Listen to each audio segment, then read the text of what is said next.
বাঙালি হেনস্থা ও বাংলা ভাষার অপমান নিয়ে আবারও সরব মুখ্যমন্ত্রী। বাংলা ছাড়া ভারত হয় না। আরামবাগে বন্যা পরিদর্শনে গিয়ে বিজেপির নাম না করে তোপ দাগলেন মুখ্যমন্ত্রী। টেনে আনলেন স্বামী বিবেকানন্দ, রামকৃষ্ণদেব, সারদা দেবী থেকে রবীন্দ্রনাথ, সুভাষচন্দ্রের প্রসঙ্গ।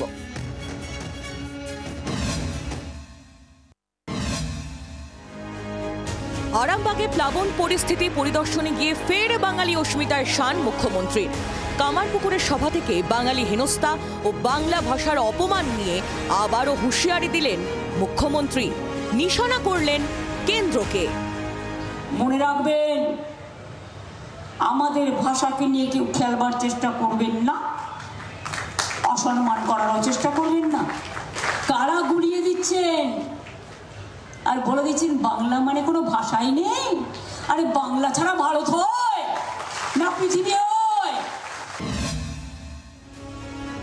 একদিকে নিম্নচাপের বৃষ্টি, অন্যদিকে ডিভিসির ছাড়া জল, দুইয়ের জোড়া ফলায় প্লাবিত আরামবাগের বহু গ্রাম।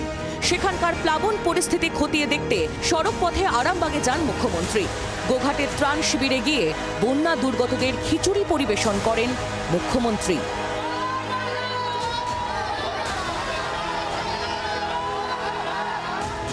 হুগলির হরিপালে জলের তলায় বিঘার পর বিঘা ধান জমি। সহদেবপুর পঞ্চায়েতে ক্ষতির মুখোমুখি বহু চাষি। প্রতিবাদে আরামবাগের রাস্তায় বিক্ষোভ দেখান গ্রামবাসীরা। পরে হরিপালের বিডিও পৌঁছে পরিস্থিতি সামাল দেন। শ্রেয়সী গঙ্গোপাধ্যায়, দিব্যেন্দু সরকার ও বিধান সরকারের রিপোর্ট, জি 24 ঘন্টা।